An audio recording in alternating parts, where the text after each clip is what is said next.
Hi, I'm John Schreiber. For 18 seasons, the New Jersey Performing Arts Center has been the state's premier home to world-class and community-centered performances. We pride ourselves on presenting something for everyone. That's why we're proud to partner with the Caucus Educational Corporation to produce the new Congress, U.S. Senators Menendez and Booker, a conversation with Steve Adubato at NJPAC.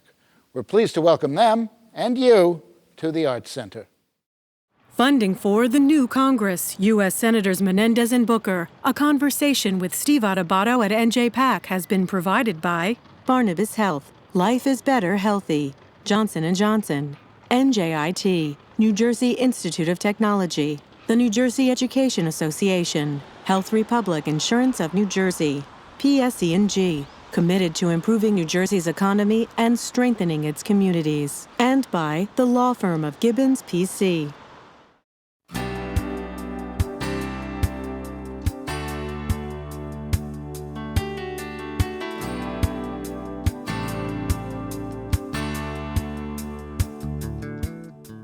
Welcome to New Jersey Performing Arts Center. I'm Steve Adubato. This is a program called The New Congress, a conversation with United States Senators Bob Menendez and Cory Booker. We're with a live audience, and you can tell from the applause.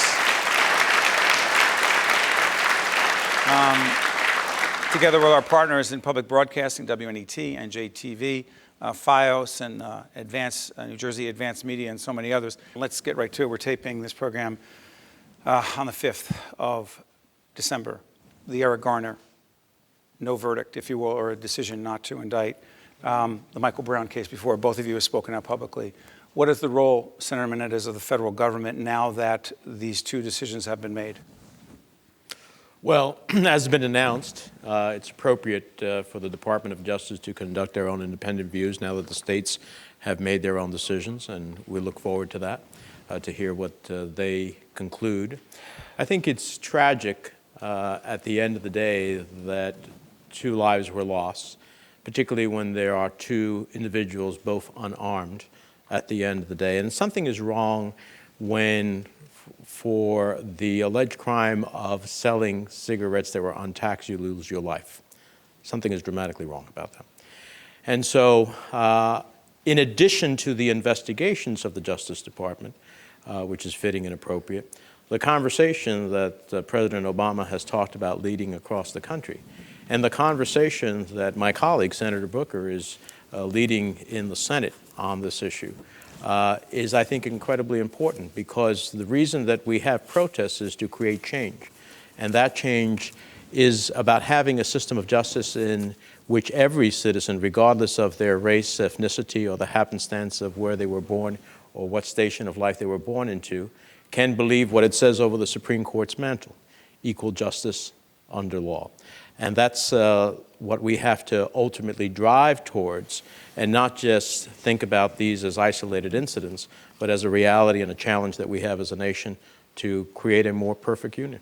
Senator Booker. Can I just say real quick what a privilege it is to sit here, three guys from Jersey on our Jersey public broadcasting station. It's such an important institution in our state, and the commitment that they've made to stay in New Jersey is pretty extraordinary. And I also want to say, just secondly, being very new in the Senate, this has been an incredible 12 months for me, being a United States Senator, but to be a senator with Bob Menendez has been an extraordinary experience. And I know these are the big issues of the day, and I definitely have a lot to say on this one, but I just want to say that when I say I feel privileged to be with Senator Menendez is because every single day we're fighting Jersey's fights.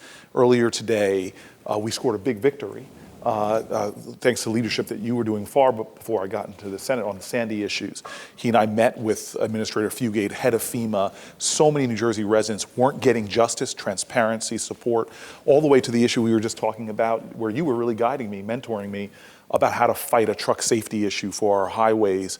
Cory, have you thought about doing this? And so this has been an extraordinary year for me to really be in the Senate with one of New Jersey's champions. And I just want to let folks know how the extensive gratitude I feel to be on the stage with Senator Menendez, with you, a Jersey boy, and before a nice Jersey audience. It's a point of pride for me. That deserves applause.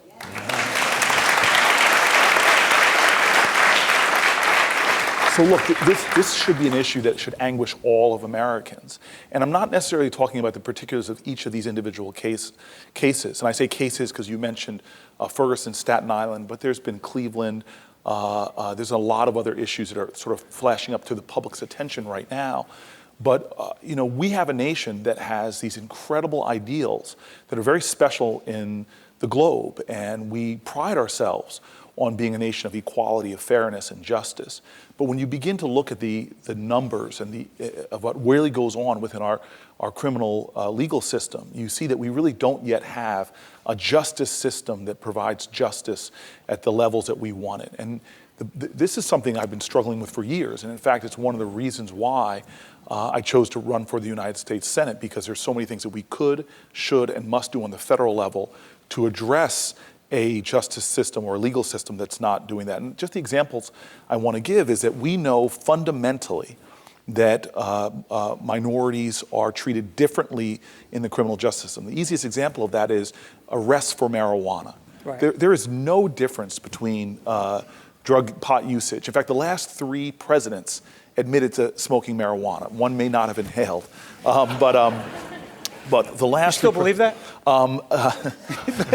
We'll leave that alone. We'll leave that alone. But the reality is African Americans are almost 4 times more likely to be arrested, even though there's no differences in usage of marijuana. Blacks and Latinos get, for the same crimes, will get longer sentences, more likely to get the mandatory minimums. And there is a pervasive understanding in this country by large populations that they're not going to get a fair shake when it comes to this broken system. And so we have to understand that right now, as we sit here tonight, right, there are thousands of Americans, coast to coast, doing a constructive, creative protest around these issues and the urgency with which to change them in our country. Senator Booker and Senator Menendez, so many people on NJ.com, as well as on FiOS, one of our other partners, through social media, because our partners, people ask questions through many different social media sources. They kept asking, what can the federal government do? Now that these indictments have not happened, what is the appropriate role of the federal government? Because I think a lot of people, and these are what people were saying on NJ.com, on FiOS, and other places, so the federal government is going to come in, civil rights case. What realistically can the feds do right now, Senator?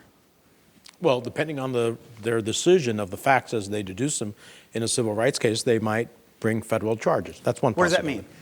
Well, they might view that, and there's a pretty high standard to have to be met, but they might view that in individual cases, the actions of the officer or officers involved rose to a level that in fact violated federal statutes and therefore could be criminally prosecuted under federal law.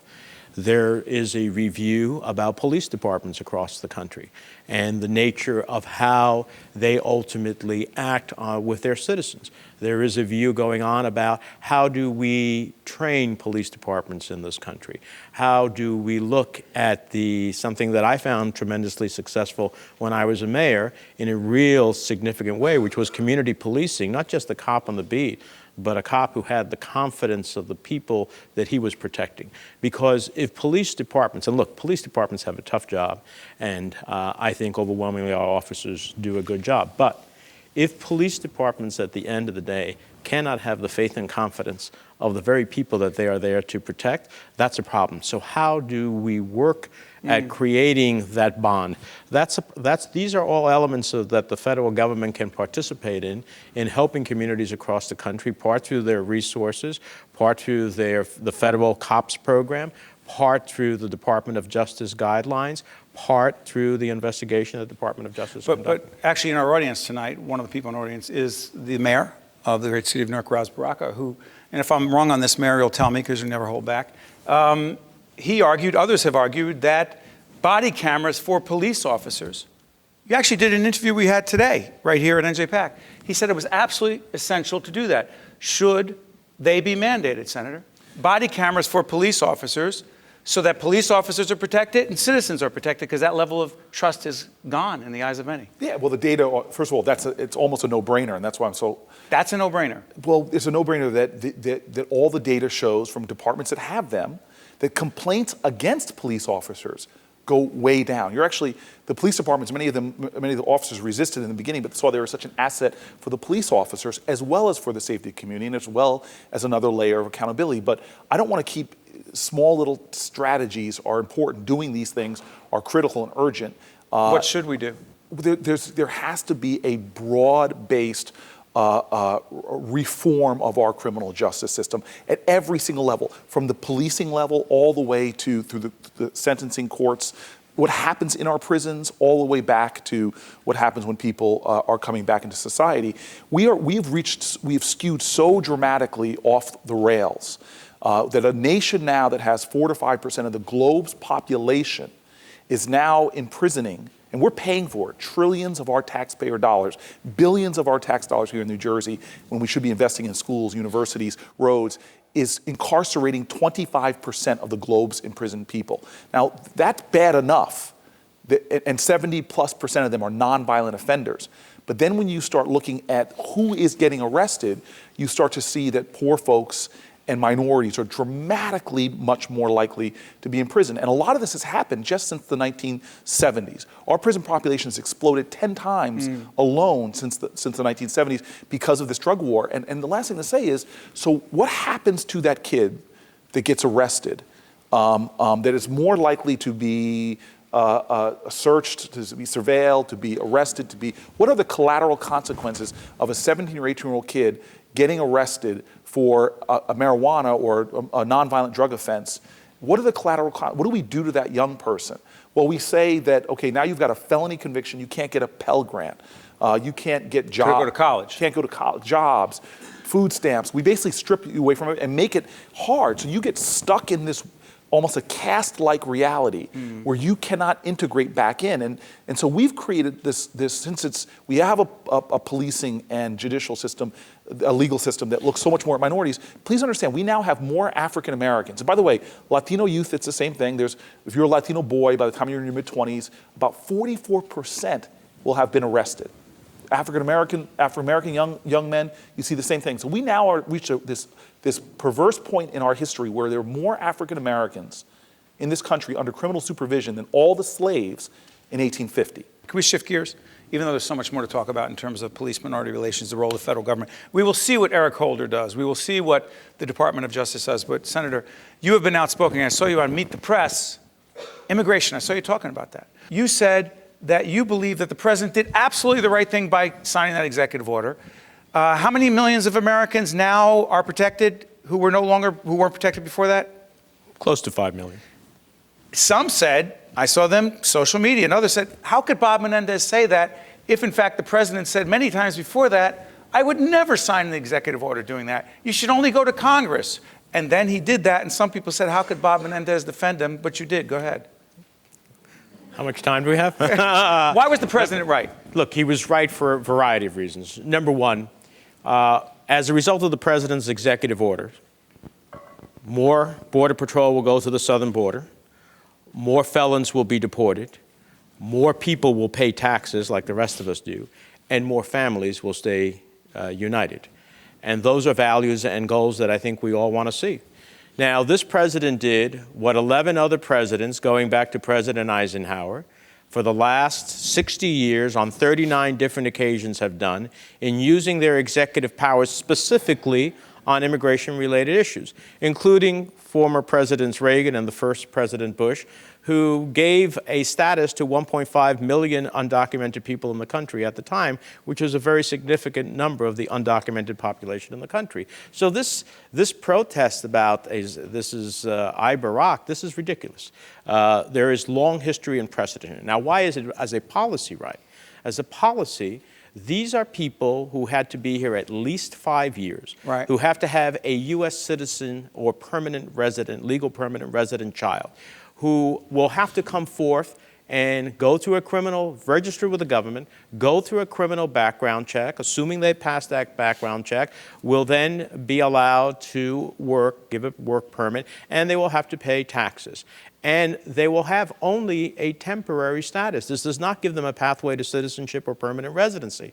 So it is part of what could be done. Now, when the president said, I don't have the power to do what people keep referring to, that was about the 11 million and giving all 11 million undocumented people in this country both status and a pathway. He doesn't have that power. He didn't exercise that power. He was judicious in what he did do, which is not the total solution. And that's why what we did in the Senate, where we passed a comprehensive, bipartisan immigration reform bill that takes care of security at our borders, that promotes our economy, and that still preserves our nation as a nation of immigrants, passed 68 to 32. We don't get 68 votes in the United States Senate on contentious issues. For a year and a half, it has languished in the House of Representatives without a single vote. And I am convinced, Steve, if the Speaker of the House of Representatives, and we still have time as we are recording the show, if the Speaker of the House of Representatives put it on the floor of the House,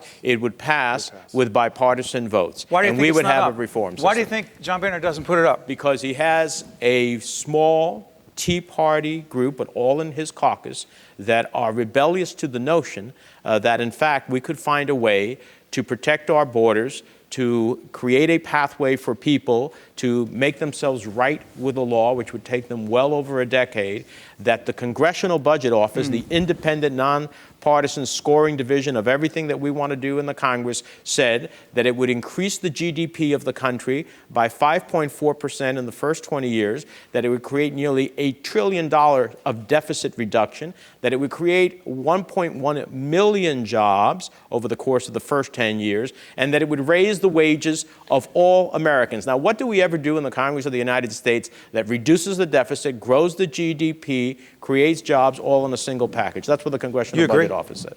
Well, not only A simple yes would be fine. yes. Wow. I'm just saying. I'm just, You must have some unique power. I've never seen him do that before. with you. By the way, do you have any idea how historic it is? And our county executives in the House, Joe D., you know this. Is it not a fact that it's rare, you will never admit this, that it is rare that United States senators in the state of New Jersey work this closely together? Look at the silence I get right now. It isn't. No, we have a history of working together. Yeah, sure. But we do. The cooperation we see between the two of you is amazing. Isn't it a beautiful thing? Yeah, well, this is what I just want to say. They just something. ducked it. Trust me. I want to say just something about Senator Menendez.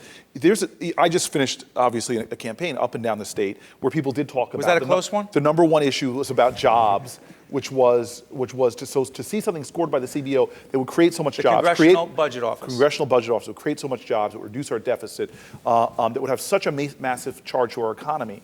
But the thing about working together, I also heard that everybody was tired of gridlock in Washington. And here was a bill, and Senator Menendez doesn't get enough credit, that he was part of that gang of 8 that actually hammered together a bipartisan compromise and led it through the Senate. It's a testimony to what's possible. And if we just focus, I almost wish we could drop partisan label for a while and just talk about what will grow America's economy, create doable? More jobs. And it's doable. Dropping the labels? I don't think dropping the labels is doable, but I think that this country needs to get back to the business of America growing our economy again. And this, what Senator Menendez led, is historic in the ability to bring the Senate together, to get it done, get it passed, and do something that would charge our economy. Stay on this. What happens when the Democrats lose control for powerful people like Bob Menendez and Cory Booker, who would have more power if the Democrats won?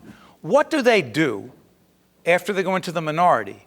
Meaning, how will you go from being the chairman of the Senate Foreign Relations Committee to being the ranking member on the Democratic side? How will you conduct yourself differently in this way? All those who have seen you as the chairperson, what can they expect from you no longer as a chairperson, but being so knowledgeable about foreign relation issues? Well, Steve, first of all, I've served in the majority and the minority. Which one do you enjoy both better? houses of the majority, of course. But I've served in the majority and the minority in both houses of the Congress. And I have succeeded in promoting the interests of New Jersey and national views that I have in both houses, in both iterations, majority and minority. Now, what I've done in the last couple of years, and Cory joined me in this last year, in the Senate is Look, the way to get anything done in the Senate because of its rules is you have to seek a bipartisan approach. So how did I get major autism legislation into law in a state that it's so important when we have the highest rate of autism in the nation? Because I worked with the ranking Republican, the senior Republican on the Health, Education, and Labor Committee from Montana, who generally he and I don't have many other things in common.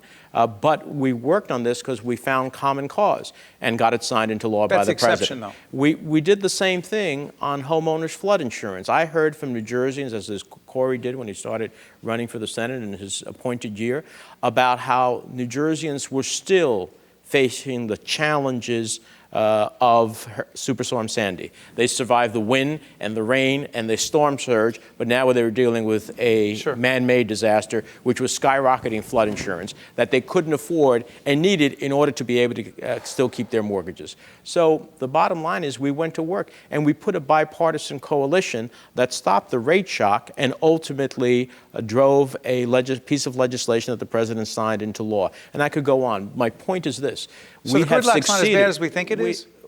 Well, you know, I hate to say it, but the essence of a good story for the press is conflict. Success. Well, hold on. You think that the gridlock... Success. No, I'm not saying that the press is responsible for gridlock. You think I am saying that elements like this don't get equal time. The success. The successes don't get equal time. It's when there's conflict and when you have the challenges, sometimes out of a very principled view, and sometimes out of a partisan view, that get covered more. When the government shuts down. So my point, by the way, just to summarize, my point is that whether in the majority or the minority, I dealt with minority members in order to have success. I expect that we will have the same set of opportunities when we turn into the minority in January.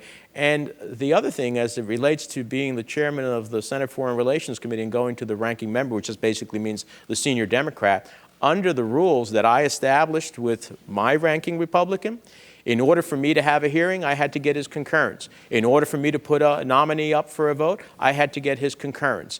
And that's why, in the midst of the partisanship, every major piece of legislation out of the Senate Foreign Relations Committee passed on broad bipartisan supports, and hundreds of nominees passed, except for 3, with strong bipartisan votes. And I would expect that the same set of rules that I will have a say as to what hearings go forward and what nominees go forward. So, Senator Booker, as I listened to your colleague, and a lot of the questions that came in across the board through social media did ask this question on so many platforms, as well as on Twitter and Facebook.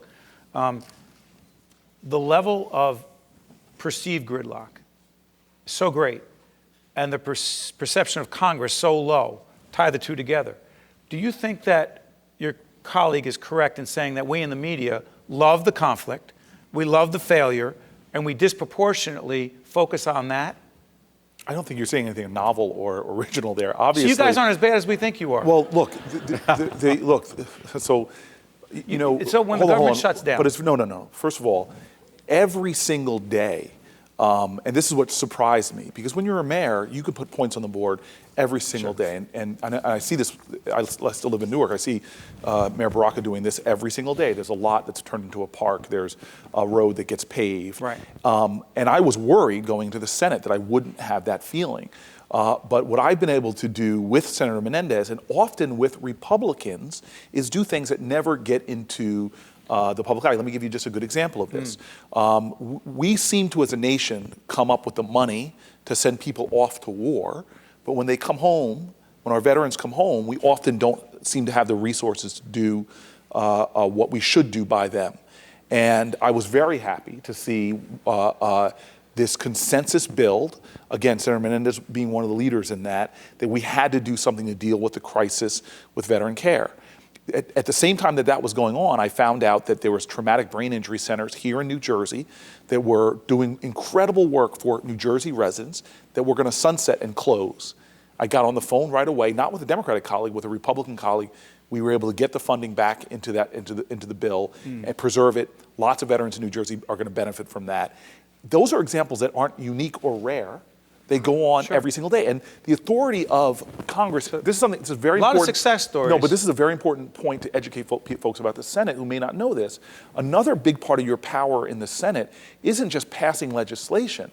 It's like what we did with Administrator Fugate. It's oversight of the federal departments. And so, for example, in Cumberland County, one of the poorest counties there was, I had learned when I was mayor, when we were trying to deal with the foreclosure crisis here, that there were lots of programs that we were eligible for, but often didn't have the access into them. And so one of the things we were able to do, Senator Menendez's office and mine, was to get hundreds of young of families in Cumberland County into mortgage stabilization programs. So we're able to do a lot more than often is seen, because that's not going to make the headlines. I got it. Before we talk about education, there's the question on NJ.com about Common Core, which we'll talk about.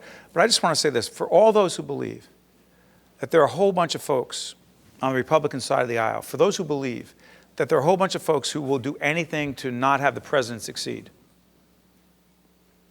you think that's an accurate assessment? Is there a universe of members in the Congress of the United States that would do anything they can to not have the president succeed? I do believe that. If that's true, it starts off with the Republican leader who, for the last 2 years, said my number one priority is to make Barack Obama a one-term president. But how is that bipartisan cooperation? Well, that isn't, but that's at that leadership level. But at member levels, if you're willing to reach out to the other side, as I've done in the Foreign Relations Committee, which is why we've passed major legislation on Iran, on North Korea, on OAS reform, and a whole host of other things, or on autism, or on rate insurance for the whole question of flooding, you can achieve these. Corey, in a very, it's tough to do anything when you first come in an appointed period. I went through that when I first came to the Senate. This success, he underplays it, this success that he had on the question of helping those injured veterans who were going to find themselves without a wherewithal for rehabilitation, is not only here in New Jersey, it's going to have national reach. So those are the things that we work at every day to make happen. Member relations. Are there moments of conflict? Of course there are. But let's do this, Senator. Let's do this because we're halfway through. Steve, if I can, because it's almost when we have these conversations, it's always them in Congress. Please understand that we're in a tough point, and there's a contributing element to it to all of us. Let me give you the example. Can I ask you to hold that? We'll pick it up on the other end. Sure. I promise we'll do this. This is we're at the New Jersey Performing Arts Center. This is a show called The New Congress, a conversation with United States Senator Bob Menendez and United States Senator Cory Booker. Stay with us. We're right back right after this. You can applaud because you're a live audience.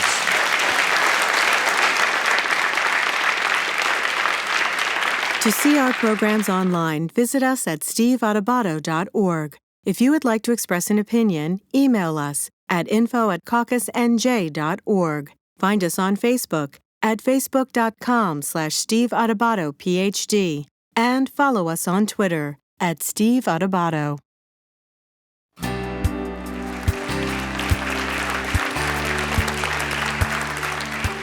Let's pick up the conversation. At the end of the first segment, Senator, I wanted to give you a chance to follow up the point you wanted to say about the president. Go ahead. Well, it's just this attitude that we as Americans have to take responsibility for the government that we have right now and understand when we play a role in that.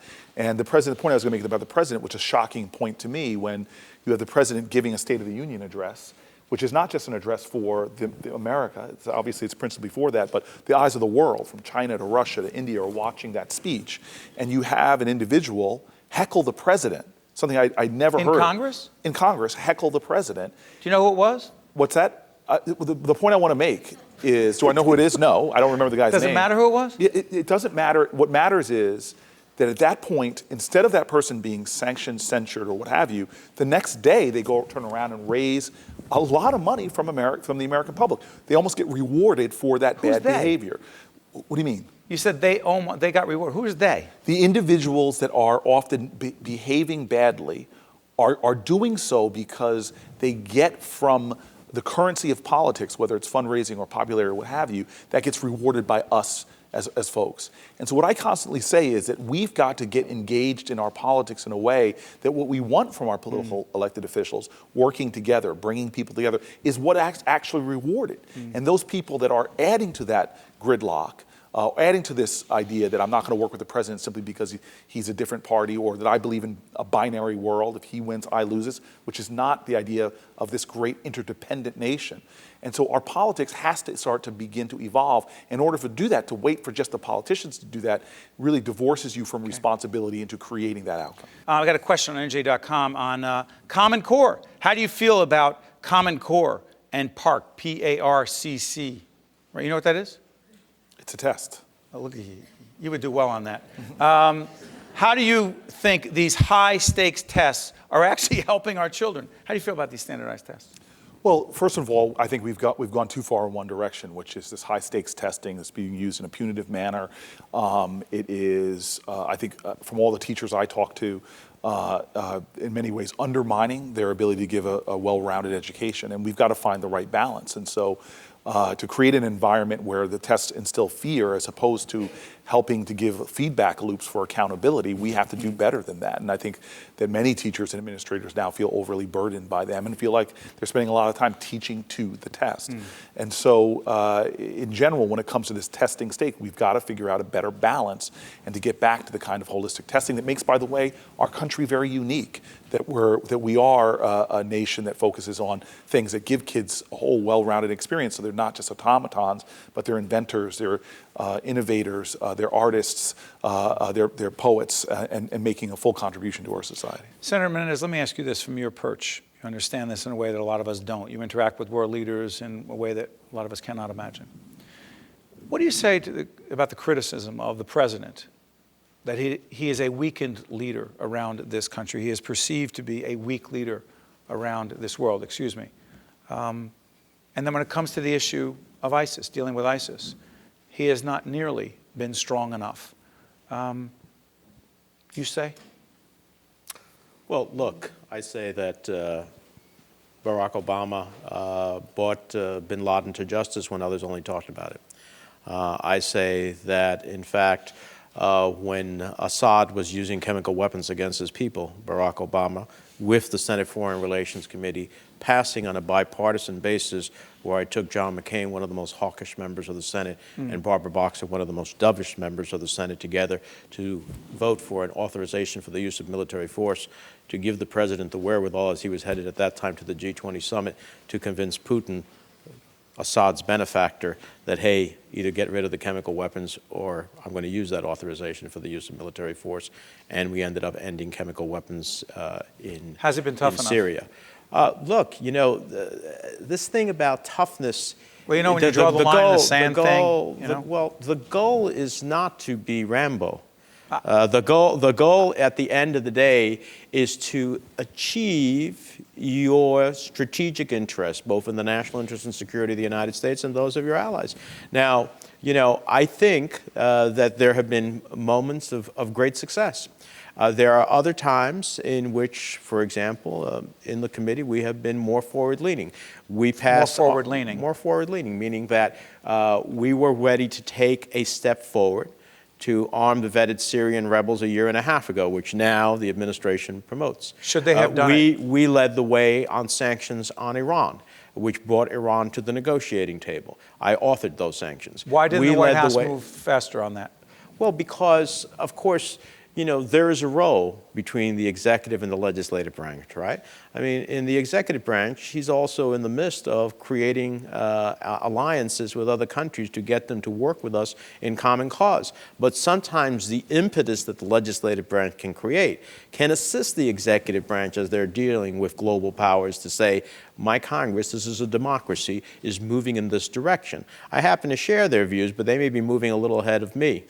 At the end of the day, this is where we're going to be. And ultimately, to the president's credit, he worked in taking the sanctions that Congress passed and which he signed, and then creating a global coalition that moved forward to give it bite. So to give the president credit, at the end of the day, he has taken some of these steps significantly. Now, there's times, I believe that Congress, the United States Senate that we serve in, is a separate, co-equal branch of government. That means, you know, I support the president when we are in common cause, and when we have a different view, I will pursue my different view, because the ultimate people that I am responsible for is to the people of the state of New Jersey who elect me, and I'll make my case as to how I see things and why I voted certain ways and what positions I took. Just get this, just on ISIS before we leave it. Complex issue. Hard to even figure out who they are, where they are at. You know, we're in New Jersey, what do we know? Do you believe the strategy that we understand the White House to be implementing to deal with ISIS is the best strategy? Well, look, it'll be an evolving strategy. Excuse me? It'll be an evolving strategy. Should we have, quote, boots on the ground? Well, the bottom line is, I am neither a hawk nor a dove. In Afghanistan, I supported then President Bush, because that's where bin Laden and al-Qaeda, the perpetrators of September 11th, the reason we lost 700 New Jerseyans, the reason we lost 3,000 Americans, and I supported the use of force there. When it came to Iraq, I looked at the intelligence that was available to any member who took the time, and it came clear to me that there was no clear and present danger, no imminent threat, and no evidence of weapons of mass destruction, and I voted against it. Now, the question is not simply boots or no boots.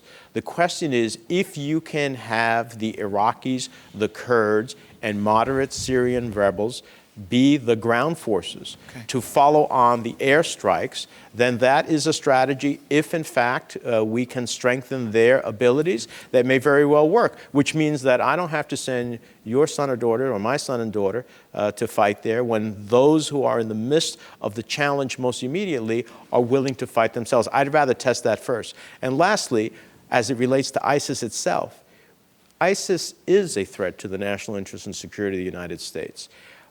The reason that I am concerned about them, in addition to the barbarism that they have exhibited, is they don't yet have the operational capacity to create a September 11th-like attack. And what I want to ensure is that we strike at them in a way that doesn't ever let them get the operational capacity to create a September 11th-like attack.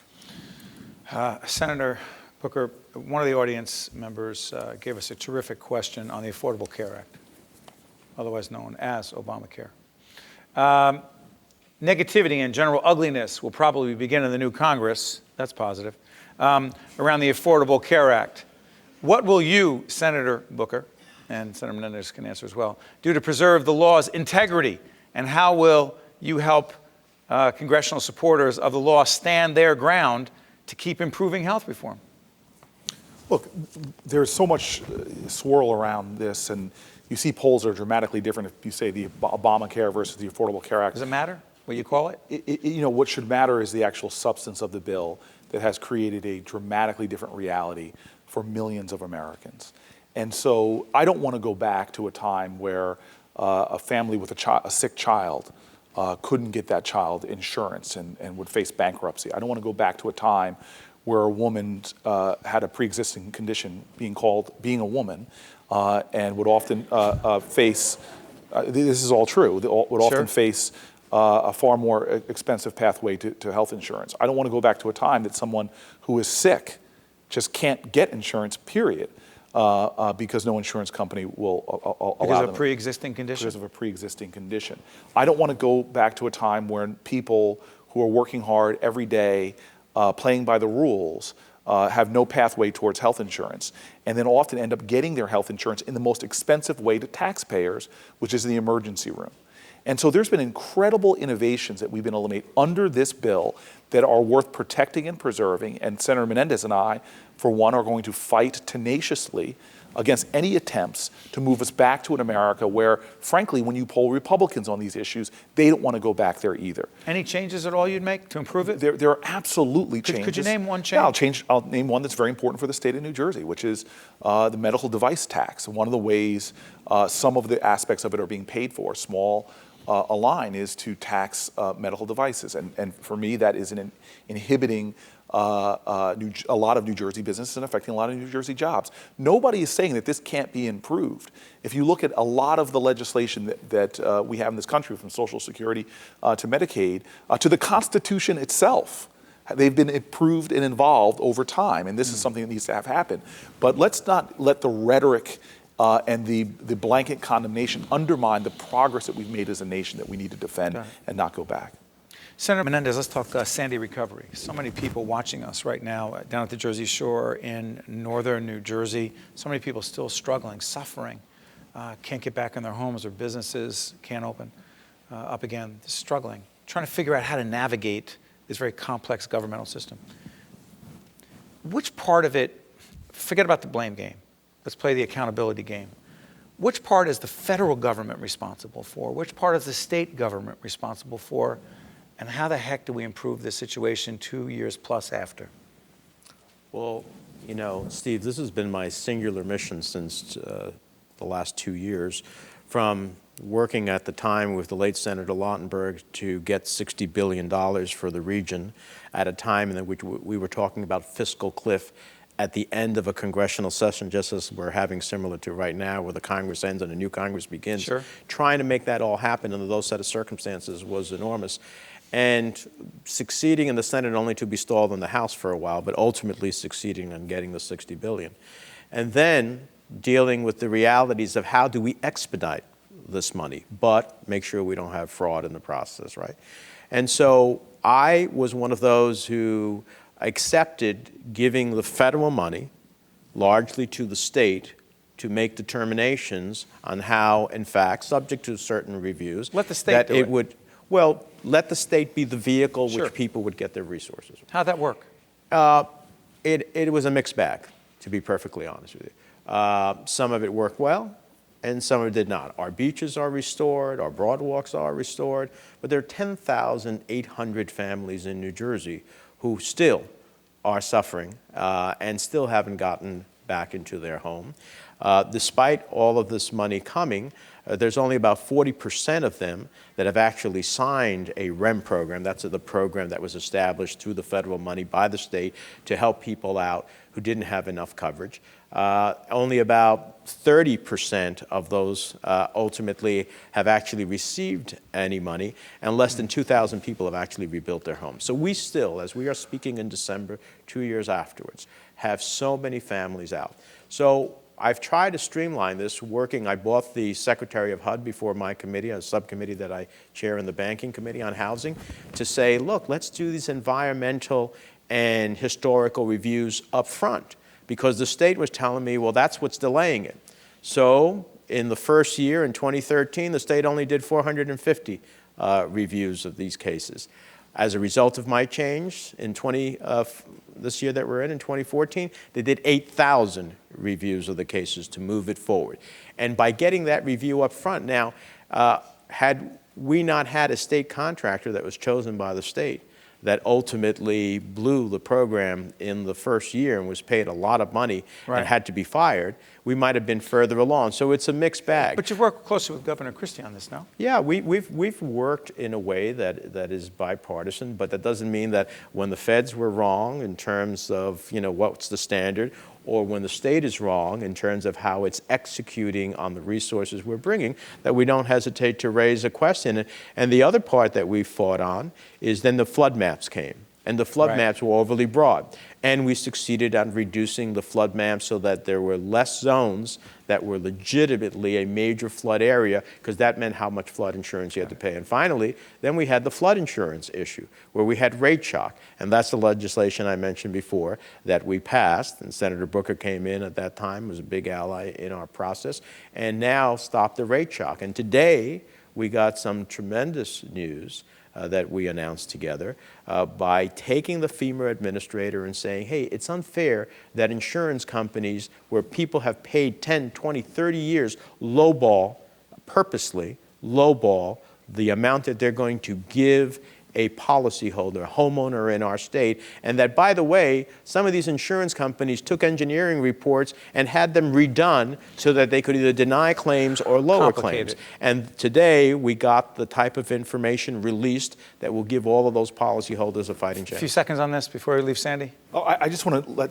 I think, first of all, Senator Menendez has been a phenomenal leader on this. Do you disagree on anything? We're going to have areas where we disagree, but New Jersey, no, let's just be clear. New Jersey needs its two senators to work in lockstep and on things that benefit our state, and to divide where we can, and I want to use the word conquer, but to fight on these issues. And this is a great example that, and I want to give credit to our two senators across the river. He's not exaggerating when he talks about the lion's share. You're talking about Schumer and Gillibrand? Yes. The lion's share, a significant amount of our time is spent to Right. deal with the thousands of families in New Jersey, thousands of people in New Jersey that are still affecting this. But this is a great example where he and I, our ability to continue offices, and I'll just give you another example because he's being modest on our achievements of today. Just even this idea that FEMA can miss their deadlines where residents are waiting for information, whatever. FEMA can miss that. Government can screw up and miss their deadlines. But families, God forbid they miss it by one day, then they're being denied claims. And to us, that was outrageous. And so today was the day that we got FEMA to agree to reopen all these hundreds of families that have been denied under those just because they missed a deadline, many times waiting for information from the government to allow them to go forward. So this is a constant fight. And it's why you need senators that have such a good working relationship. Let's do this in the limited time we have left. So many people, not just in the audience, because we asked audience members if they had a question, but we also, again, got this on a whole range of social media platforms on the on NJ.com, on FiOS, and other places. The federal minimum wage. Also on the NJTV website as well, John, people ask us, how about this one? Inequality, income inequality. What is the role of the federal government in terms of dealing with income inequality? More specifically, what are the odds that the federal minimum wage will, in fact, be increased? The federal minimum wage right now is? $7.25. And the proposal that is that it goes up to $10? Over a period of time. Okay. What are the odds that that happens, number one? And then what are the larger implications in terms of what is the role of the federal government to deal with income inequality? Well, as you know, in New Jersey, because of the state's efforts, it's $8.25, and as a result of the constitutional vote that was taken, it'll be $8.35 or something. What do you like think it should be? Look, something is wrong when you have mothers who work full-time and are below the poverty level. Something's fundamentally wrong with that. We want to reward work, right? The way you reward work is to make it such that it can pay. There's a problem when the top 1% in the nation had an 86% increase in their income over the last 20 years, and everybody else, the other 99%, ultimately had about a 7 or 8% increase over the same period of time. So the bottom line is, one is we have to continue to have a growing economy. And after 6 years of private sector job growth, the lowest unemployment we've had in 6 years, as we record this today, tremendous job numbers that came out today. But the reality is that middle-class families and working families see their income stagnant. So you have all these great macroeconomic indicators, but in their lives, they are still challenged. And so the question is, how do we, minimum wage is just one element of that. Does the federal government actually have a role in trying to change that income inequality? On federal, you look on that, it's a question of how do you create an economy that grows, that gets more people to work, including, the long-term unemployed, which we need to see drop. Right. It is also about how do you reward work through the tax code, and I sit on the Senate Finance Committee. How do you also reward creating opportunities for people to save and to be able to get their kid through school? When you graduate to college today under a mountain of debt, yet we need the most highly educated generation of Americans we've ever had to be globally competitive.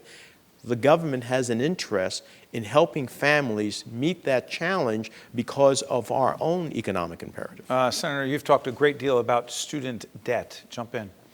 Well, look, we're in this distraught present again, where our country used to lead on all these indices. From social mobility, we used to be the best country in the world to be born poor. We're no longer the best country in the world. If you want to make it from poverty to middle class, better to be born in England, in Canada, in Germany. All of these things are becoming stacked against middle class and poor families, just continue to go up and up and up. Our competitor nations are keeping the cost of college low. Germany, 4% of median income to go to college. Canada, about 6%. America, 52%, 52% median income to go to college. And so when you see, and then you understand, and this is where, again, and I just really want to applaud Senator Menendez on the Finance Committee, especially because when you see the policies that are being pushed by some, you begin to scratch your head and say, why are we... For example? Let's take for this simple point. In America, it's unconscionable to me that New Jersey residents right now, there are many of them, who have skyrocketed student debt. I've done this in rooms with 30 and 40-year-olds who are still carrying college debt, and many of them are paying 5% interest, 7% interest, 9% interest, 11% interest, because you can refinance your car loan, your mortgage loan, but you can't refinance your college loan. And so you're stuck in this unconscionable interest rate given where the interest rates are right now. And so I just make simple thoughts.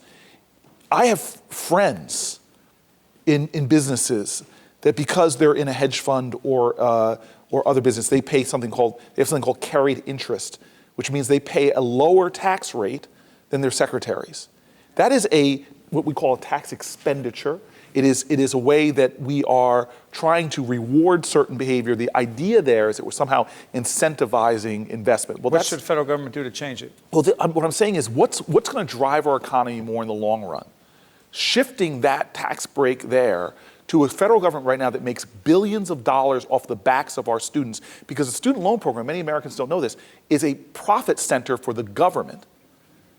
And so, to me, there's simple policy choices we have to make as a society, because I believe what's going to drive our economy further forward is not giving tax breaks like carried interest to certain portions of our population, but giving opportunities for people to refinance their loans and get educated, because the 21st century knowledge-based economy, what's going to drive our economy forward, what's going to make America great, is that. And right now, people don't realize this, we've fallen from the #1 country in the globe for college-educated people. Percentage of your population going to college. We used to be #1. Now and if you're over 50 in this country, you're part of that cohort. But now for 20-somethings and 30-somethings in America, we're about number 12 now. And so this is hurting our economy dramatically, because we're having we're making financial policy decisions that are benefiting the wrong groups and not doing the things that will drive our economy. And by the way, poverty is a harsh, I would even call it a violent reality for many people, because it keeps them from being contributors. It keeps them on the sidelines. An example I'll give to this. Couple minutes, go ahead. I just took 4 kids to the movie theater from Newark, 5 kids to see Penguins of Madagascar. And I met their mother. You sat through the whole thing. I did. I met their mother at IHOP here in Newark, making the tipped wage dramatically lower than the $7.25. And I asked her, what does she do? She's working double shifts. She lives in the West Wardmere. And she told me the salary she was earning, the dreams she had for her 3 boys. She was caught in this trap that the harder she works, she's not climbing out of that trap. And I asked her, what's her dream for herself if she could get to college or to Essex County? She said, my dream is to be a social worker. Here's a woman that wanted to, in effect, help other people, but because she was in this trap where work does not pay. Okay.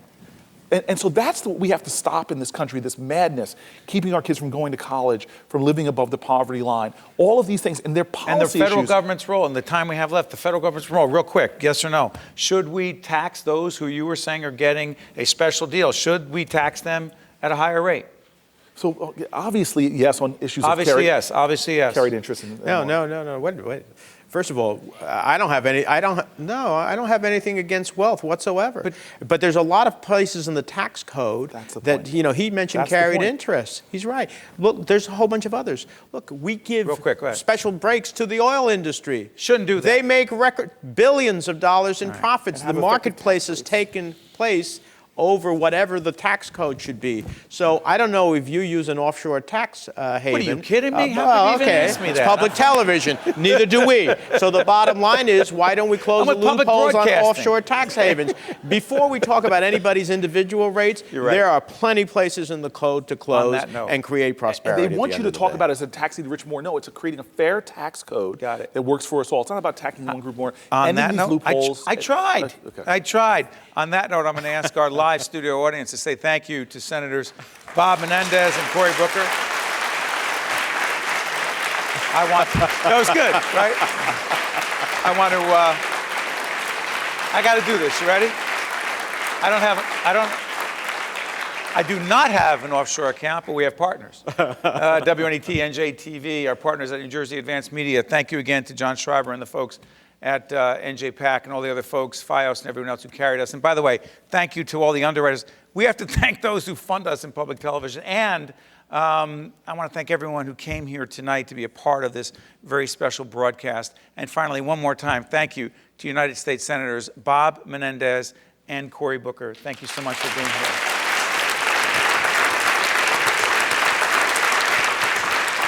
Thank you, everyone. The preceding program has been a production of the Caucus Educational Corporation and NJTV in cooperation with 13 for WNET. WHYY, FiOS 1 News, and WBGO Jazz 88.3 FM. Funding for the new Congress, U.S. Senators Menendez and Booker, a conversation with Steve Adubato at NJPAC has been provided by Barnabas Health, Johnson & Johnson, New Jersey Institute of Technology, the New Jersey Education Association, Health Republic Insurance of New Jersey, PSE&G, and by the law firm of Gibbons PC. Promotional support provided by Commerce Magazine and by NJ.com. Small news, big news, true Jersey. I think at NJT there are a lot of smart students. I came to NJT for mechanical engineering because with in-state, it's one of probably the top 3 schools for engineering. It sort of creates a friendly competition where you can learn from them. It's a great academic school. I feel I'm being challenged, but at the same time, I love the classes I'm taking. The atmosphere of being here is like being at an upstart company. It's that same kind of drive, that same kind of passion.